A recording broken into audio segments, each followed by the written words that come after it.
അപ്പൊ ഇത് എത്ര ഗോത്രമുണ്ട്? 12 ഗോത്രം. ഈ 12,000 എത്രയാ? 12,000. ഹല്ലേലൂയ. അപ്പൊ ഈ 12,000 പേരെയും അവൻ മൊത്തത്തിൽ പറയുകയാണ് 144,000 പേർ. ഈ 12 ഗോത്രത്തിൽ നിന്ന് ഒരുമിച്ച് 144,000 പേര് അവ ദൂതൻ വന്ന് ഇവിടെ മുദ്രയിടുകയാണ്. ഹല്ലേലൂയ. അപ്പൊ മുദ്രയിടപ്പെട്ട ഒരു മഹാമുദ്ര കാലഘട്ടത്തിലേക്ക് പോകുമ്പോൾ 7ാം മുദ്ര പൊട്ടിച്ച് 8ാമത്തെ മുദ്രയിലേക്ക് നാം കടന്നു പോകുമ്പോൾ 7ാമത്തെ മുദ്രയിലേക്ക് ദൈവത്തിന്റെ ആത്മാവ് ഈ ലോകത്തെ നയിക്കുമ്പോൾ മുദ്രയിടപ്പെട്ടവരുണ്ട്. അവിടെ ഒരു ചെറു പുസ്തകം വരുന്നുണ്ട്. അവിടെ ആ സുവിശേഷം ചെയ്യുക അവിടെ വരുന്നുണ്ട്. യേശുവൻ ദേവാലയം പണിയുക അവിടെ യുദ്ധം നടക്കുന്നുണ്ട്. ഹല്ലേലൂയ. ശക്തിയോടെ ഇത് മൊത്തത്തിൽ ആർക്കും ചിലർക്കൊന്നും മനസ്സിലാകുന്നില്ല. ചിലവർക്ക് ഇത് മനസ്സിലാകും. ഹല്ലേലൂയ. ശക്തിയോടെ ബലത്തോടെ നമുക്കിത് പ്രസംഗിച്ചേ പറ്റത്തുള്ളൂ. ഈ മുദ്ര പൊട്ടിയേ പറ്റത്തുള്ളൂ. കിഴക്ക് വാതിൽ തുറന്നേ പറ്റത്തുള്ളൂ. ദൈവത്തിന്റെ അനുഗ്രഹം നമ്മുടെ മുമ്പിൽ വന്നേ പറ്റത്തുള്ളൂ. നാം മധ്യാകാശത്തിൽ കാഹളം കേൾക്കുമ്പോൾ നാം ഉയർത്തന്നെ മതിയാകത്തുള്ളൂ. ഹല്ലേലൂയ. പിന്മാറി നിൽക്കുന്നവരെല്ലാം എന്ത് ചെയ്യണം? വിട്ടുകാലവരെല്ലാം എന്ത് ചെയ്യണം? അകത്തോട്ട് വരണം. ഹല്ലേലൂയ. ശക്തിയോടെ വായിച്ചാട്ടെ. അപ്പൊ മുദ്രയിടപ്പെട്ടവർ ആരെന്ന് മനസ്സിലായല്ലോ? ആർക്കെങ്കിലും സംശയമുണ്ടോ? മഹാമുദ്ര കാലഘട്ടത്തിൽ മധ്യാകാശത്തിൽ കാഹളം കേട്ടതിന് ശേഷം സുവിശേഷം ഉണ്ടോ? ഇല്ലേ? ഇവരുടെ സുവിശേഷമില്ല. പക്ഷെ ആര് തിരഞ്ഞെടുക്കുന്നു? മുദ്രയിട്ട് അവർക്ക് അടിസ്ഥാന ഉപദേശം ആര് കൊടുക്കുന്നു? ആര് കൂടി കൊടുക്കുന്നു? അത് ദൈവത്തിന്റെ ദൂതൻ ചെറു പുസ്തകവുമായി വരുന്നു. ഈ ജനത്തോട് എതിർത്ത് നിൽക്കുക. ദൈവത്തിന്റെ അടിസ്ഥാന ഉപദേശം ആ പുസ്തകത്തിനകത്തുണ്ട്. എന്തിനു ചെയ്തു കഴിഞ്ഞാൽ അവസാന യുദ്ധത്തിലും ഈ പിശാചിനും ദൈവം പൂർണ്ണ അധികാരം കൊടുക്കുന്നില്ല. പിശാചിന് ജനം കൊടുക്കുന്നില്ല. പിശാചിന് ജനത്തിനെ ഉപദ്രവിക്കാൻ അധികാരവും അവകാശവും കൊടുക്കുമ്പോഴും, കൊല്ലുവാൻ അവകാശം കൊടുക്കുമ്പോഴും, മരണത്തിന് അവകാശം കൊടുക്കുമ്പോഴും നാം മനസ്സിലാക്കുക അതിനകത്ത് മുദ്രയിടപ്പെട്ടവരുണ്ട്. ദൈവത്തിന്റെ അടിസ്ഥാന ഉപദേശം ഈ ഇസ്രായേൽ ഗോത്രക്കാരുടെ കയ്യിൽ ഏൽപ്പിക്കുന്നു. അവർ ദാസന്മാരെ തെരഞ്ഞെടുക്കുന്നു. എന്തിനു വേണ്ടി? ദേവാലയം പൂർത്തീകരിക്കണം. മറ്റു സാധാരണ ജനത്തിനെ കൊണ്ടത് കഴിയത്തില്ല. പ്രത്യേകിച്ച് മഹാമുദ്ര കാലഘട്ടത്തിൽ അതിനെ സാധിക്കത്തില്ല. ഹല്ലേലൂയ. ഹല്ലേലൂയ. ശക്തിയോടെ ഇന്ന് നാം നോക്കുമ്പോൾ അവർ ബലമുള്ളവരായി മാറുന്നു. ബലമുള്ള രാജ്യമായി മാറുന്നു. സമ്പത്തുള്ള രാഷ്ട്രമായി മാറുന്നു. സമ്പത്ത് പ്രാപിച്ച ജനമായി മാറുന്നു. ഇന്നവർ മനുഷ്യന് തകർക്കുന്ന, ഇല്ലാതാക്കുന്ന ദേശങ്ങളെയും രാജ്യങ്ങളെ നശിപ്പിക്കുന്ന മഹായന്ത്രങ്ങൾ, പുക പോലെ പൊഴിച്ചു കളയുന്ന മഹായന്ത്രങ്ങൾ ജനം കണ്ടുപിടിച്ചുകൊണ്ടേയിരിക്കുന്നു. ഹല്ലേലൂയ. ഒരു ലോകത്തെ രാജ്യത്തെ നശിപ്പിക്കുന്ന രീതിയിലുള്ള ശക്തി ബലങ്ങൾ പ്രാപിച്ചുകൊണ്ടേയിരിക്കുന്നു. ഇങ്ങനെയുള്ള ജനത്തിന്റെ മേൽ മാത്രമേ ഈ മഹാപത്ര കാലഘട്ടത്തിൽ പിടിച്ചു നിൽക്കാൻ പറ്റൂ. മറന്നുപോകരുത്. ഈ ഭൂമിയില് മറാഠി സഭ എടുക്കും, സത്യസുവിശേഷകരെ എടുക്കും, അല്ലാത്ത സുവിശേഷകരൊക്കെ ഇവിടെ കിടക്കും. അപ്പോൾ അവരൊന്നും നോക്കത്തില്ല. പിന്നെ തിരഞ്ഞെടുക്കുന്നത് ഇവരെയാണ്. മറന്നുപോകാൻ മുദ്രയിടുന്നത് ഇവരെയാണ്. ചെറുപുസ്തകം ബൈബിൾ 10-ാം അധ്യായം വ്യക്തമായി വായിക്കുകയും ദൈവത്തിന്റെ ദൂതൻ സ്വർഗത്തിൽ നിന്ന് വരികയാണ്. സ്വർഗത്തിൽ നിന്ന് കിഴക്കേ വാതിലൂടെ അവരുടെ അടുക്ക കയറി വരികയാണ്. അവർ വെറുതെ വരുന്നതല്ല, അവർ മുദ്രയിട്ട് മാത്രമല്ല, അവരുടെ കയ്യിൽ ചെറുപുസ്തകമുണ്ടെന്ന് നാം പഠിക്കുന്നു. അതെന്ത് പുസ്തകം? ഹല്ലേലൂയ. ദൈവത്തിന്റെ അടിസ്ഥാന ഉപദേശങ്ങൾ. ഞാൻ മനസ്സിലാക്കുന്ന ദൈവത്തിന്റെ വചനമായ സത്യമായ മർമ്മങ്ങൾ ആ ദൂതൻ ദൈവം മുദ്രയിട്ടവർക്ക് കൈമാറുക, ദൈവദാസന്മാർക്ക് കൈമാറുക. വേറെ ആരെയും കേട്ടല്ല ഓട്ടിക്കും. അല്ലാത്തവർ പോകും. പിന്നെ എവിടെ സുവിശേഷം പറയുന്നത് അല്ലേ? ഞാൻ പഠിച്ചു വെച്ചത് അങ്ങനെയാ,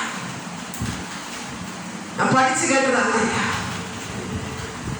മറ്റാരും അല്ല തിരഞ്ഞെടുക്കുന്നത്, ഇസ്രായേൽ ഗോത്രക്കാരെ നിങ്ങൾ തിരഞ്ഞെടുക്കും. പിന്നെ ഇതിനകത്ത് മുദ്രയേറ്റവരുണ്ട്. മുദ്ര വയ്ക്കാത്തവരെ, അടി സഹിക്കുന്നവരെ, കഴുത്തറുക്കുന്നവരെ, ദൈവത്തിന്റെ നാമത്തെ മാത്രം ആശ്രയിച്ച് കഴുത്തറുക്കുന്നവരെ, അവർ ചത്താലും പറയും ഇനി എനിക്ക് ചത്താലും കുഴപ്പമില്ല, ഞാൻ യേശുവിനെ അല്ലാതെ ഇനി ഞാൻ യേശുവിനെ അല്ലാതെ ഞാൻ ജീവിക്കത്തില്ല, മനുഷ്യർക്ക് വേണ്ടി ജീവിക്കത്തില്ല. അവരെ അടിക്ക് കുത്തും ചവിട്ടും, ഭക്ഷണം കൊടുക്കത്തില്ല, ആഹാര പാനീയങ്ങൾ കിട്ടത്തില്ല, മുദ്ര വയ്ക്കാൻ പറയും, ചിപ്പ് മൃഗത്തിന്റെ ചിപ്പ് അവനെ ധരിക്കാൻ പറയും. അപ്പോൾ ഇതിന്റെ ഇടയിൽ യുദ്ധം ചെയ്യുന്നവർ ഈ ദൈവദാസൻ എന്ന് പറയുന്ന മുദ്രയെ ഏറ്റവർ തന്നെ. ഇതിന്റെ ഇടയിൽ മറന്നു പോകരുത്, പല പിശാചും കയറി വരുന്നു. 4 മാസം 6 മാസം 3.5 വർഷം ഉപദ്രവിക്കാൻ അധികാരവും ശക്തിയും ദൂഷണം നാവും കൊണ്ട് അവർ പുറത്തു വരുന്നു.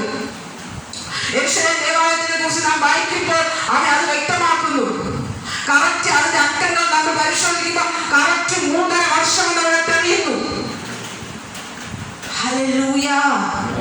ശക്തിയോടെ ബലത്തോടെ ഒന്നാമത്തെ 7 വർഷം മഹോത്തര കാലഘട്ടം, 3.5 വർഷം നല്ല രീതിയിൽ ഇന്ന് ജനത്തോട് പെരുമാറുന്നത് പോലെ അതിന്റെ ആ ഒരു കാലഘട്ടം ഇന്നുമുണ്ട്. നിനക്ക് നല്ലത് ചെയ്താൽ എന്റെ ഭവനത്തിൽ നിനക്ക് നല്ലത് ചെയ്തതല്ല, അവൻ നിനക്ക് അത് ചെയ്തത് ഇത് ചെയ്യാനും മനുഷ്യന്റെ ഹൃദയത്തെ അവകാശം എടുക്കുന്ന രീതിയിൽ നല്ല കാര്യങ്ങൾ ചെയ്ത് മനുഷ്യന്റെ ബോധത്തെ മാറ്റി സ്നേഹത്തിൽ അവൻ പീഡിപ്പിക്കുകയാണ്. അവൻ സ്നേഹത്തിൽ അവൻ കൈയിട്ടുകൊണ്ടിരിക്കുകയാണ്. ഏകാധിപത്യ ഭരണത്തിന് വേണ്ടി അവൻ സ്നേഹത്തിൽ ആ മനുഷ്യ തലമുറയെ വശീകരിച്ചു കൊണ്ടിരിക്കുകയാണ്. Hallelujah, hallelujah.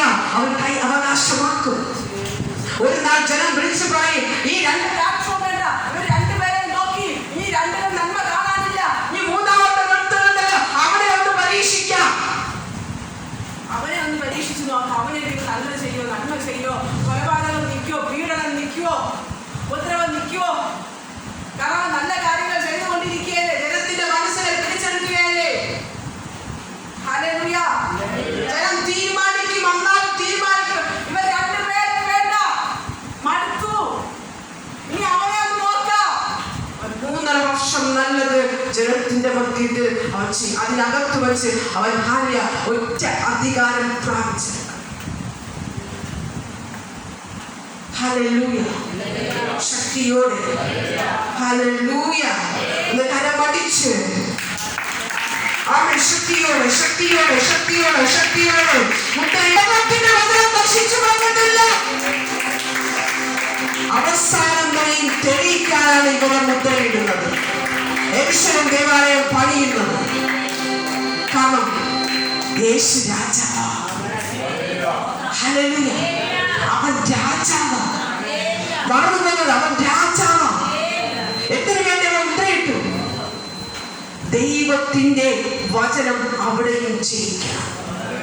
ദൈവത്തിന്റെ നാമം ഇനി ഏത് ഭൂതം ഇറങ്ങി വന്നാലും കയറി വന്നാലും ജനത്തിന് മുദ്രവിച്ചാലും അതിന്റെ ഇടയിലും ദൈവത്തിന്റെ നാമം ജയിക്കണം.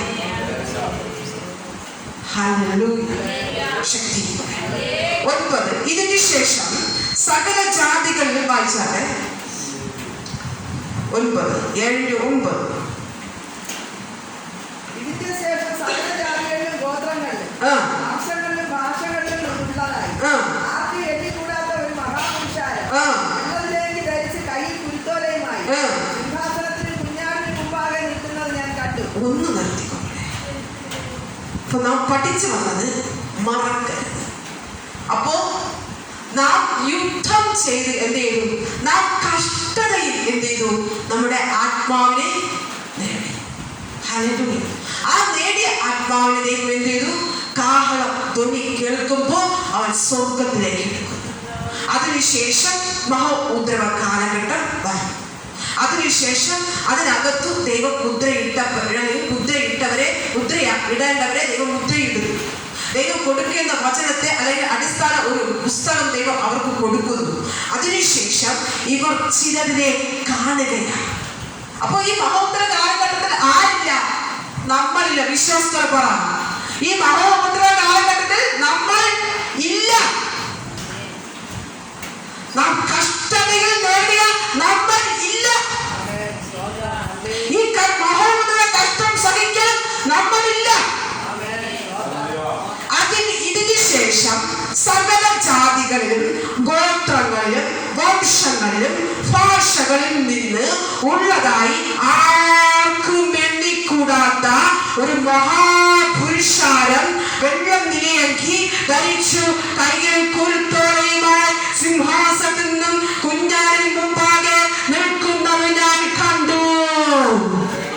ഈ മഹാമുദ്രം നടക്കുമ്പോഴും കഷ്ടം നടക്കുമ്പോഴും മുദ്രയിടപ്പെട്ട യഹോവ ഗോത്രം ജനം ആദിക്കുമ്പോഴും നമ്മൾ കഷ്ടതയിൽ നേടിയത് കൊണ്ട് ഇവർ ഇവിടെ യോഗം ഞാൻ കാണുകയാ. അവൻ പറയുകയാ, ഞാൻ ഒരു ഗോത്രത്തെ കാണുകയാ. സകല ജാതികളിലും സകല ഗോത്രത്തിലും സകല വംശങ്ങളിലും സകല ഭാഷകളിലും ആർക്കും എണ്ണിക്കൂടാത്ത ഒരു മഹാപുരുഷാര വെള്ളനിലയം ഇത് ധരിച്ചു നിൽക്കുന്നത്, കയ്യിൽ കുരുത്തോലയുമായി നിൽക്കുന്നത് ഞാൻ കണ്ടു. അവൻ കണ്ടു, നമ്മളെ കണ്ടു, നിങ്ങളെ കണ്ടു. ഹല്ലേലൂയ. മഹാകഷ്ടതയ്ക്ക് മുമ്പ് വിളിച്ച നിന്നെ അന്നാളിൽ കണ്ടു. എവിടെ കണ്ടു? സ്വർഗത്തിൽ കണ്ടു.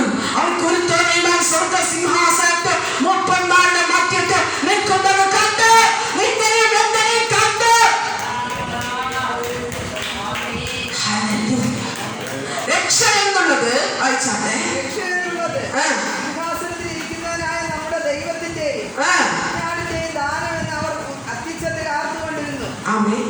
ഒരു നിമിഷം, ഈ കാരണം കേട്ടപ്പോ നമ്മൾ ഉറങ്ങാൻ മൗനമായി അല്ലെങ്കിൽ ദൈവം നിദ്ര പ്രാപിക്കാനാണ് കൊണ്ടുപോയത്? യെസ്, മറന്നു പോകുന്നത്. നിദ്ര കേട്ടവരുണ്ട്. അവർ കാരണം കേൾക്കുമ്പോൾ നമുക്ക് മുൻപേ അവർ എഴുന്നേൽക്കും. അവരും നന്നായിമാണ് സ്വർഗത്തിൽ അവർ കണ്ടത്. യോഹന്നാൻ കണ്ടത്. വായിച്ചാട്ടെ. രക്ഷയുള്ളത് സിംഹാസനത്തിലിരിക്കുന്നവനായ നമ്മുടെ ദൈവത്തിന്റെയും കുഞ്ഞാടിന്റെയും ദാനം എന്ന് അവർ അത്യുച്ചത്തിൽ ആർത്തുകൊണ്ടിരുന്നു. അത് ദൈവത്തിന്റെ ദാനം. അവർ പറയാണ്, ഞാൻ ഇവിടെ വന്നത് ദൈവത്തിന്റെ ദാനമാണ്. ഞാൻ ഇവിടെ ഇരിക്കുന്നത് ഞാൻ ദൈവത്തിന്റെ ദാനമാണ്. നീ യേശുവിനെ അറിഞ്ഞ ദൈവത്തിന്റെ ദാനമാണ്. നീ സ്ഥാനപ്പെട്ട ദൈവത്തിന്റെ ദാനമാണ്. നീ കഷ്ടതയിലും വേദനയിലും നിന്റെ വിശ്വാസത്തെ തെറ്റിക്കുന്ന രീതിയിൽ പല പ്രതികൂലങ്ങൾ പ്രശ്നങ്ങൾ വന്നിട്ട് നീ പിടിച്ചു നിന്ന് നീ സ്വർഗ്ഗത്തോളം എത്തിയത് ദൈവത്തിന്റെ ദാനമുണ്ട്. പലരും ജാതികളിലും നമ്മെ പരിഹസിച്ചു കളിയാക്കി. നീ എന്തിനാ ദൈവത്തെ ആരാധിക്കുന്നത്? എന്തിനു വേണ്ടി? അതൊന്നും മറികടന്നതെല്ലാം മറികടന്ന് നീ ജയിച്ചത് ദൈവത്തിന്റെ ദാനമെന്ന്. ഹല്ലേലൂയ. വായിച്ചാട്ടെ. സിംഹാസനത്തിന്റെയും മൂപ്പന്മാരുടെയും നാല് ജീവികളുടെയും ചുറ്റും നിന്ന് സിംഹാസനത്തിന്റെ മുമ്പിൽ കമഴ്ന്നു വീണു. നമ്മുടെ ദൈവത്തിന് എന്നേക്കും സ്തുതിയും മഹത്വവും ജ്ഞാനവും സ്തോത്രവും ബഹുമാനവും ശക്തിയും ബലവും ആമേൻ എന്ന് പറഞ്ഞ് ദൈവത്തെ നമസ്കരിച്ചു. അവർ നമസ്കരിച്ചു. മൂപ്പന്മാരിൽ ഒരുത്തൻ എന്നോട്, വെള്ളത്തിലേക്ക് ധരിച്ചിരിക്കുന്ന ഇവർ നിർത്തിക്കൊള്ളണേ. നമ്മൾ വെളിപ്പാട് പുസ്തകം 4-ാം അധ്യായം 4 നിങ്ങൾ എടുക്കേണ്ട സമയമില്ല. 4-ാം അധ്യായം 4-ാം വാക്യം വായിക്കുമ്പോൾ സ്വർഗത്തെ കുറിച്ച്, സ്വർഗത്തിന്റെ സിംഹാസനത്തെ കുറിച്ച്, സിംഹാസനത്തിന് മുമ്പിൽ ആരിയ്ക്കുന്നു, ആര് ആരാധിക്കുന്നു, എവിടെയാണ് സിംഹാസനം ഇട്ടിരിക്കുന്നത്, ആരൊക്കെ ഉണ്ട് എന്ന് വെളിപ്പാട് പുസ്തകം 4:4 വ്യക്തമാക്കുന്നു. അതവിടെ നിൽക്കട്ടെ. മൂപ്പന്മാരിൽ ഒരുത്തൻ എന്നോട്, മൂപ്പന്മാരിൽ ഒരുത്തൻ എന്ന് പറയും, ഇവർ ഈ വെള്ള നിലയങ്കി ധരിച്ചു നിൽക്കുന്നവർ ഇവർ ഹല്ലേലൂയ, ഹല്ലേലൂയ. മൂപ്പരിൽ ഒരുത്തൻ എന്നോട്, അതിന് മുമ്പേ ഒന്ന് വായിച്ചാലേ. സ്തോത്രവും ബഹുമാനവും ശക്തിയും ബലവും നമ്മുടെ ദൈവത്തിന് എന്നേക്കും സ്തുതിയും മഹത്വവും ജ്ഞാനവും സ്തോത്രവും ബഹുമാനവും ശക്തിയും ബലവും ആമേൻ എന്ന് പറഞ്ഞ് ദൈവത്തെ നമസ്കരിച്ചു. മൂപ്പന്മാരിൽ ഒരുത്തൻ എന്നോട്, വെള്ളം നിലയ്ക്ക് ധരിച്ചിരിക്കുന്നവർ ആർ? എവിടെ നിന്ന് വന്നു എന്ന് ചോദിച്ചു. കാരണം സിംഹാസനത്തിന് മുമ്പിൽ 24 മൂപ്പന്മാരിരിക്കും. അല്ലെങ്കിൽ ദൈവത്തെ ആരാധിച്ചുകൊണ്ട്, ദൈവത്തെ സ്തുതിച്ചുകൊണ്ട്, എപ്പോഴും ദൈവത്തോട് സ്തുതിച്ചുകൊണ്ട് അവരുടെ കിരീടങ്ങൾ, ഞാൻ പറഞ്ഞതുപോലെ 4:4 നിങ്ങൾ വായിക്കുക. അവരുടെ കിരീടങ്ങൾ അവർ ഊരി വെച്ചിട്ട് കാൽക്കീഴ് വീണ് 24 മൂപ്പന്മാരും എപ്പോഴും ദൈവത്തെ സ്തുതിച്ചുകൊണ്ടിരിക്കും. അപ്പോൾ അവർ നോക്കുകയാണ്, ഇതാ മറ്റൊരുവനെ കാണുന്നു, ഇതാ ഈ മൂപ്പന്മാരിൽ ഒരുത്തൻ. ഇവർ പറയുകയാണ്, അവൻ കാണാത്ത ഒരു കൂട്ടം ജനത്തെ ഞാൻ കാണുന്നു, ഇവർ വായിച്ചാട്ടെ.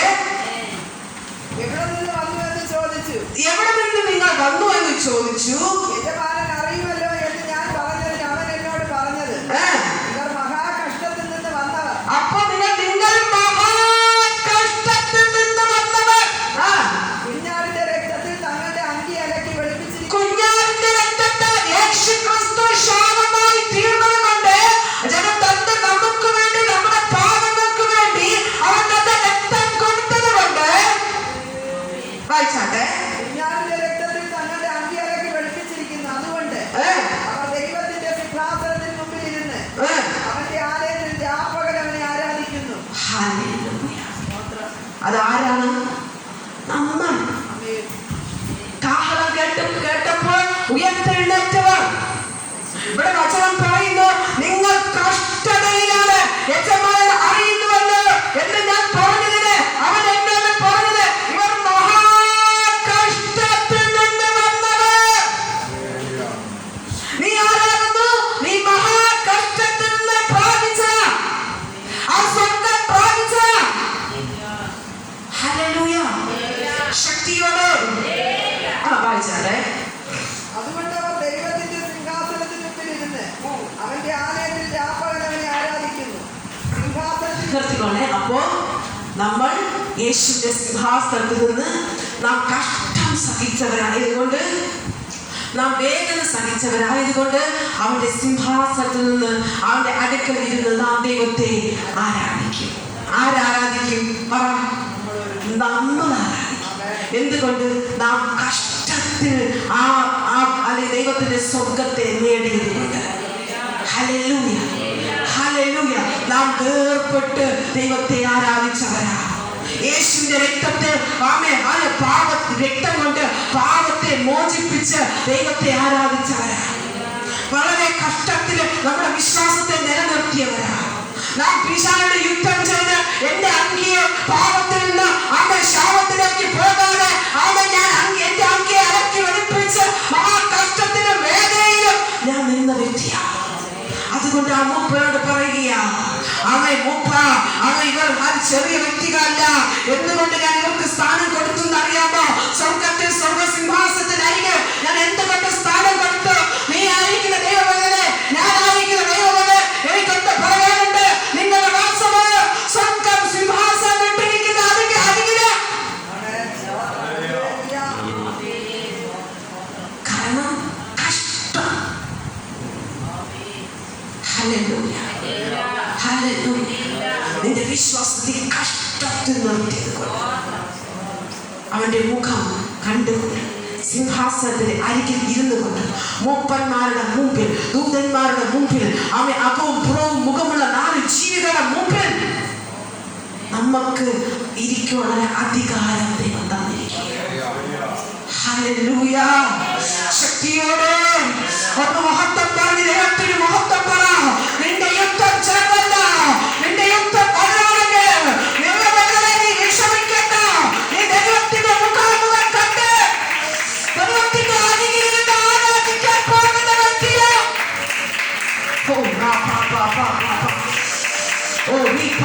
നിന്റെ ശോധന വലുതായിരിക്കാം, നിന്റെ വേദന വലുതായിരിക്കാം, നിന്റെ കഷ്ടത വലുതായിരിക്കാം.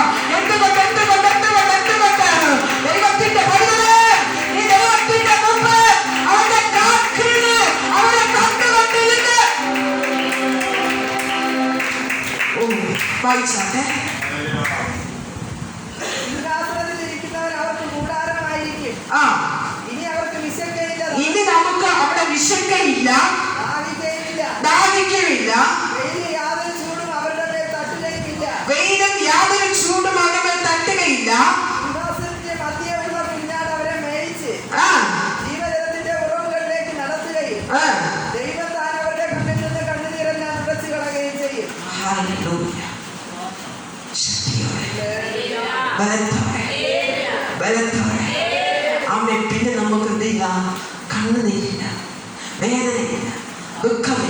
അവൻ നമ്മെ നയിക്കും. ഹല്ലേലൂയ. ശക്തിയോടെ മറന്നു പോകരുത് ദൈവവേദനെ. നാം 7ാമത്തെ മുദ്രയും 8ാമത്തെ മുദ്രയും പൊട്ടിക്കുമ്പോൾ മഹാ ഉപദ്രവ കാലഘട്ടത്തിലായിരിക്കുന്നു. ഹല്ലേലൂയ. ആമേൻ. അവിടെ എന്തൊക്കെ സംഭവിക്കുന്നു ഇനി? എന്തൊക്കെ മൃഗങ്ങളാണ്, എന്തൊക്കെ പിശാചുക്കളാണ് ജനത്തിനെ ഉപദ്രവിക്കാൻ കടന്നു വരുന്നത്? മുദ്ര ഏൽക്കുന്നത് ഏത് മൃഗത്തെയാണ് എന്നൊക്കെ നമുക്ക് പഠിക്കാനുണ്ട്. ഹല്ലേലൂയ. ശക്തിയോടെ ബലത്തോടെ ഇനി നമുക്ക് പഠിക്കാനുള്ളതെന്ന് ചോദിച്ചു കഴിഞ്ഞാൽ യെരൂശലേം ദേവാലയം അതിനെ ഇപ്പം എടുക്കുന്നില്ല. നിങ്ങൾ 11ാം അധ്യായം യെരൂശലേം ദേവാലയത്തിനെ കുറിച്ച് വ്യക്തമായി പറയുന്നു. നമുക്ക് എല്ലാം കൂടി ഒത്തു സമയം കിട്ടത്തില്ല. കാരണം അവൻ വിശുദ്ധ വേറെ ഒന്ന് വായിച്ചു പോയാട്ടെ. 11